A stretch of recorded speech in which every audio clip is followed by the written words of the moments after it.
در عقاید، در عمل، در عبادات، در اخلاق، در کلش، یعنی مکمل مطابق تشریحات پیغمبر زندگی تا پیش برده برو، سرکشی و تجاوز نباشه.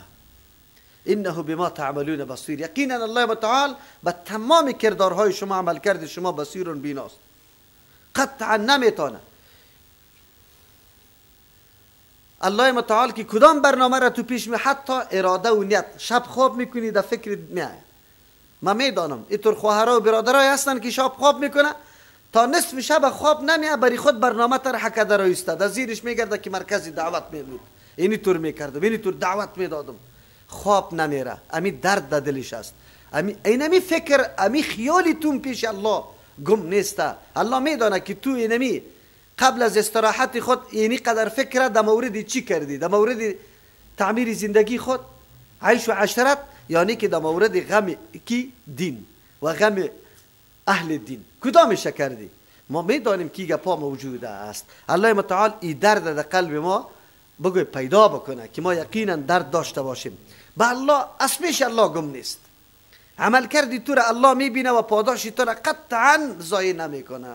سیسته که زود یا عاجل برات این گپا پیدا نشوه، اما عاجل در آینده شاید در دنیا نباشی، اما مردم بر حق دعا کرده بروه. با پدری خود دعا نکنه، با برادری خود، مادری خود دعا نکنه، برای تو دعا کن. این گپ وجود داره. هیچ وقت انسان فقط ثمره عاجل نخواه که عاجل ما باید، اما ثمرات ما با چشم سر ببینم. نه، شما این کار بکنی. در راه دعوت انسان ناچار میشه، بسا اوقات سراسیمه میشه، دست و پاچه میشه، هر طرف دست بنداز آدم تکیه سری ظالما بکنه، نعوذ بالله. نه، با تنهایی دعوت بدی، ضرورت به این نیست که تو سری ظالما تکیه بکنی یا تو ستون ظالما بگردی. نه، قطعا نه. پیشنهادها خیلی زیاد میشه، برای ما زیاد پیشنهاد شده، برای ما گفته شده که تو از یک نیرو داشته باشی دعوت بدی، باز اون خوب کار میشه، بزور سری مردم به قبولان. یکی از دوستا قلان آدم هسته، برای ما میگه که مولوی صاحب تو یک دفعه فقط ما یک جای شو، باز بعد از او میبینی که یک نیرو می داشته باشی، باز به نیرو سری مردم بپذیر. من گفتم به نیرو پذیرفته نمیشه. این سخنات توسط فکر پذیرفته میشه، توسط قلب وسیع و انشراح صدر پذیرفته میشه، توسط خشونت و زور پذیرفته نمیشه. او تا وقتی که چوبی تو بالای سر است همون کار انجام داده میشه که وقتی چوب بالا شد باز کار موجود نیست. ما ضرورت به شما نداریم. دعوت ما امیر رقم روان است در حالت ضعف. این بسیار با اثر است و قرآن ما را میگه و میبینیم که برنامه شما چی رقم، شما کدام مردم هستی، در کدام ناحیه ظلم نکردی، در کدام ناحیه، نه در بخش چیز خانواده تان، نه در بخش منطقه تان، نه در بخش جهاد، نه در یک جای هم بی ظلم باقی نمانده. تجاوز است، تجاوز است. برای شما اگر ما تکیه کنیم امی مؤثریت یا اینمی اثر دعوت ما مکمل چی میشه؟ محو میشه، از بین میره. ولا ترکنوا الی الذین، شما میل نکنی به سوی کسانی که ظالم و ظالم هستند، مشرکین است. یک ترجمه است، با مشرکان میل نکنی که یک کمی تنزل بکنید در دعوتتان، بگویی که والا نمیشه بسیار خسته شدیم. نه، ادناترین میل یا تمایل طرف مشرکین موجود نباشد. یک ترجمه است. ظالمو مراد از پیش شرک است. کسایی که شرک میکنه ادناترین میل در تو دیده نشود. اینی امر الله متعال است برای پیغمبر خود که تو ادناترین میل به سوی ظالمان نکنی، ادناترین میل به سوی کسایی که مشرک است تنازل نکنی. یک چیزی را که وا برات پیشنهاد میکنه نپذیری، بگذارشن. یا مراد از ظالمو کلگی کسایی که حد و حدود الله را مراعات نکرده، سری او مردم به او میل نکنی. چرا؟ رکن اینجا رکن چیزی که یک چیز از پیشش جور میشه، پایه اصلی را میگه. این معنا هم داره که شما پایه اصلی برای ظالمان نشوی. اینجا دیگه اول گپ متوجه علماست، اهل دین است. اهل دین الله متعال میگه که پایه برای ظالم جور نشو. رفت آمدی تو، نشست و برخاستی تو، قطع از او، این دلیل بالای مشروعیت از او میباشه. مردم فریب میخوره، اینطور فکر میکنه تو عالم هستی، از او خاطر مردم از این استفاده غلط میکنه، خطا میشن، میگن که البته این برنامه حق است چرا که فلانی عالم امرایش است. نه نه نه نه، شما گاهی هم ستون ظالما جور نشوید. ستون ظالما امروز ستون ظالما مولوی صاحب است، برای امو کسا برای کمپاین رأی میکنه که بگوی در اسلامش هم شک است، در اسلامش جنایاتش خب به هر کس مثل چشم روزواری هویداست، ولی بازم عالم صاحب میخیزه برای از وقت کمپاین میکنه. این آیت قرآن کریم تو بگوی که مستقیم برای این خاطر آمده که شما پایه جور نشوی، ستون جور نشوی با این کسانی که ظالم است. ستون جور شدن نبی را میگه که رای دادی ستون جور شدی، که رای دادی ستون جور شدی با کسایی که ظالم است، مشترک است، بیدینی را در سر شعارش دموکراسی است، در سر شعارش خود اعلان میکنه که ما اگر حکومت گرفتم باز دیگه بی حیایی در حد نهایتش باید باشه، کابل باید فرانسه پاریس باشه، اینم خود اعلان میکنه. اما مولوی صاحب برای از چی میکنه؟ کمپاین میکنه. مولوی صاحب آیاتای قرآن کریم میخونی و نمیخونی، برای تو چی میگه؟ بس است برای ما و شما این آیاتا کفایت میکنه که ما پشتیوان و پایه برای ظالما جور نشویم. چرا؟ فتمسکم النار، میرسه براتان آتش جهنم، آتش شما را فرا میگیره. آتش علمایی که در دروازه پاچاها سری سجده را خم کرده را ایسته، برای پاچاها مشروعیت داده را ایسته، پیمانا را امضا کرده را ایسته، راه های فتوا را برش کشیده را ایسته، دیگه وقت از عالم پرسان نمیشه. گاهی هم عالم طلب نشده، از پیش پرسان نشده که اصلاح داری ملک چی رقمیه، از نگاه اسلام چی رقم اصلاح میه، قانون اسلام چی تقاضا داره. نه نه نه نه، برای مشروعیت دادن کارای خود که آیا با یهود و نصارا پیمان امضا کنیم یا نکنیم.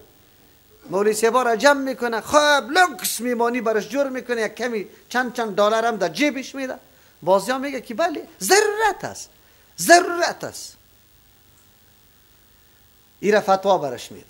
دو ترجمه. سوم ترجمه، ولا ترکنوا الی الذین، تمایل نکنه به سوی کسانی که ظلمو، خود باری مردمای ظالم بگردانه، اگر فرد هستی، اگر خانواده هستی، اگر دولت هستی، هر کس کی هستی، خود باری دوشی دیگران نسازی، افغانستان واری باری دوشی غربیا خود جور نکنه، خود کفا شوی، خود عمل کنی، اجتهاد کنی، کوشش کنی تا که همه چیزی تا مردم تامین بکنه، اردوی تو را و ماموری تو را و مدیری تو را و معلمی تو را، آخر یک روز دست میکشه، تو فلج میشی، خود به خود فلج میشی. نه، خود کفا شو، تلاش بکنی خود کفایی را از خود بکنی.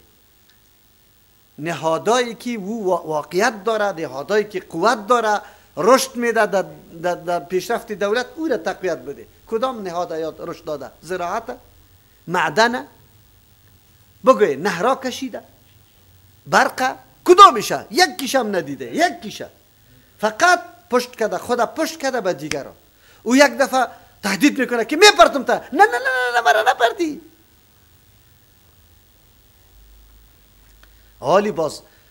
حالی باز میگیم استقلال گپ عادی نیست.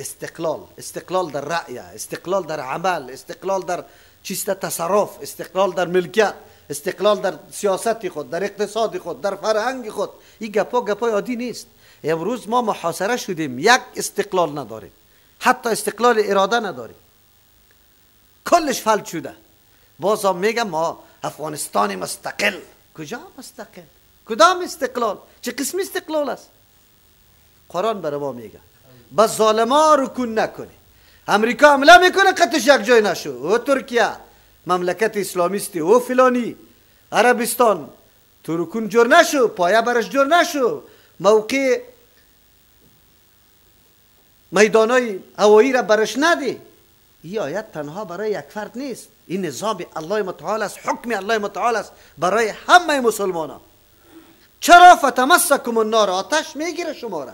این دولت های تو فکر نکنه که ما خو محض جای دادیم یا راه دادیم برای چی؟ کمک های این دولت ها از کراچی از بندرها بار میشه موترات تا اینجا را میاد. این مردم های طور نگویه که ما دی شامل نیستیم. بالله قسم که بخاری ظالم بری تو رسیده و تو ظالمت تو تقویت کرده ای، کمک کرده ای، به الله جواب داده نیستی. به چند دلار به چند روپه خوش نشو، مست میگردی که 1 میلیون مسجد جور کنی، 1 میلیون ای پیسه حرام. در روز قیامت به جای از که تو ثواب ببری و بال است، الله از پیشت سوال میکنه این مسجد است؟ بله. برای چیست؟ عبادت تو. توسط کدام پیسه ایره آباد کردی؟ مسجد جور میکنی، مسجد جور میکنی و دین خراب میکنی، مسجد جور میکنی دولت خراب میکنی. کدامشه؟ عجیب است. ضرر کدامش خیلی زیاد است. تو مسلمان هستی که کافر راهنمایی میکنی، کافر قوت میدی، کافر جاسوسی برش میکنی، همه کارا میکنی، تو مسلمان هستی. این قرآن کریم، آیت قرآن کریم تنها برای از این نیست که ولا ترکنوا الی الذین ظلموا، مایل نکنه، پشتیوان جور نشوه، ستون جور نشوه، همکار جور نشوه با او کسانی که ظالم است. از امریکا که ظالم در دنیا حالی فعلا پیدا میشه. این ظلمایی که روان است سری مسلمان ها در سوریه، جای دیگه هم نمیریم. در کدام حالت است مسلمان ها؟ چی کارا میشه؟ تو رو نشستی، تو حمایش میکنی. صدام یک روز نمیمانی تالی را مردم هم در مقابلش قیام نکرده، اما بشار اسد و خبیثی لعین و مردود و تالی را ولکل حکمتش بجا است، قانونی است. 1000 قسم گپا را پیدا میکنی. خب قطعی ظالما استات نیست؟ امروز ممالک اسلامی قطعی همیز ظالما شانه به شانه استات نیست؟ پیمانا را امضا نمیکنه. یا ایت قرآن کجا میره؟ اونجا میگه ما اسلام پذیرفتیم، به اسلام عقیده داریم، و اونجا خلاف اسلام کارا میکنه. چطور است؟ نقض اسلام، نواقض اسلام خوانده یا نخوانده؟ اسلام توسط چی نقض میشه؟ الله متعال بر ما میگه ولا ترکنوا الی الذین ظلموا. ما خود دولت زوری ما نمیرسه به مملکت ها که وا چرا حمایه و کمک و پشتیوان برای کافر میشه. لااقل از خود هر کس مسئولیت خود داره.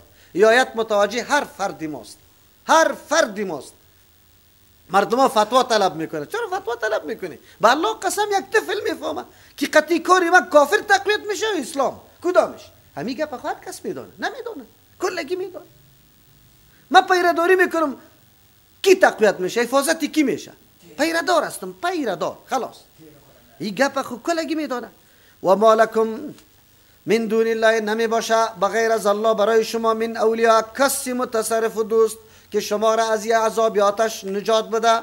ثم لا تنصرون، بعد از اون نصرت و امداد شما کرده نمیشه. چرا کاروایی درست نکردی در زندگیتان، مکمل برای تخریب اسلام، برای ضعف اسلام کارا کردی. مرا لاگه پس یک آدم اگر همون طور خود تیر میکنه میگه که نه من مسلمان هستم نماز میخوانم، او جدا مسئله است. آیت قرآن بعد از او خود در ترازو پرت و طول کو که آیت قرآن کریم تطبیق سرت میشه یا نمیشه.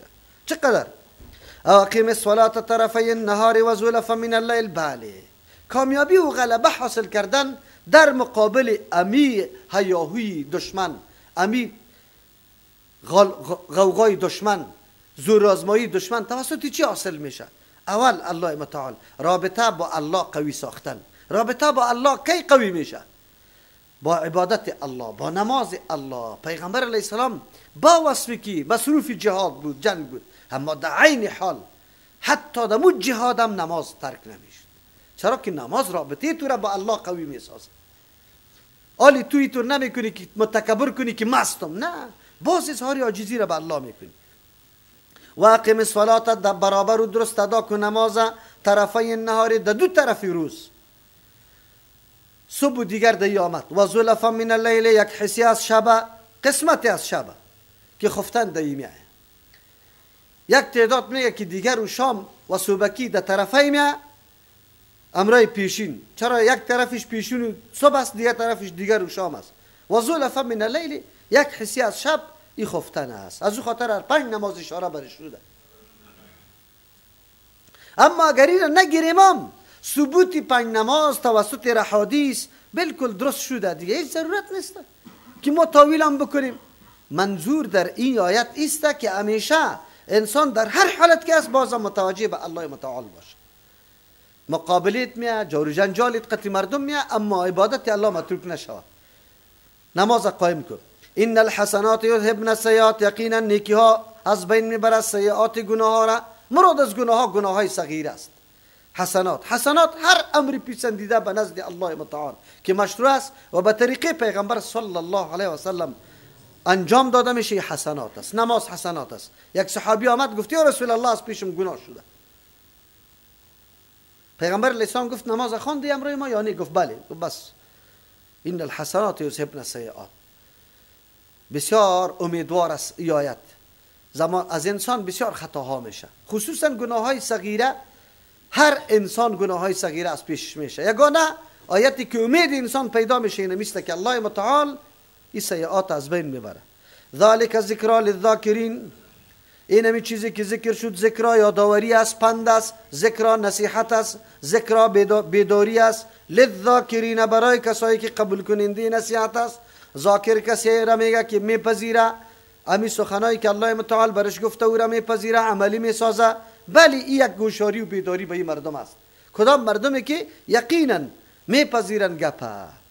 آیت خطیر شد که کالی کسی عملی کنه دمی دقیقه فهمید که والا اینمی عمل من نادرست است، حرام است، بیجا است، بالکل ترک میکنه.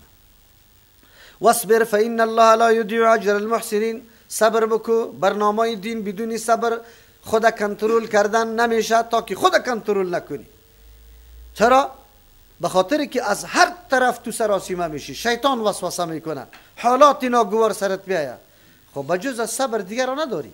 فإن الله، یقینا الله متعال، لا یضیع، ضایع نمیسازه اجر المحسنین، اجر محسن کسایی که عمل درست انجام میده، کارش سنجیده است، هدفمند است. این مردمان الله هیچ ضایع نمیسازه. فلولا کان من القرون من قبلکم، فساد چرا منتشر میشه؟ بدبختی چرا در منطقه حاکم میشه؟ قرآن برای ما میگه فلولا کان من القرون، چرا نبود از قرنها من قبلکم پیش از شما، اهل تاریخ و زمانه های سابق، اولو بقیت، صاحبان بقیه، چیزایی که باقی مانده نیسته. مراد از بقیه در اینجا علم است. او کسایی که صاحبان اون چیزی است که ماندگار است، باقی است، که علم است. یعنی اول وظیفه علما است. ینهون عن الفساد فی الارض، که منع میکردن از فساد در روی زمین. چرا منع نکردن؟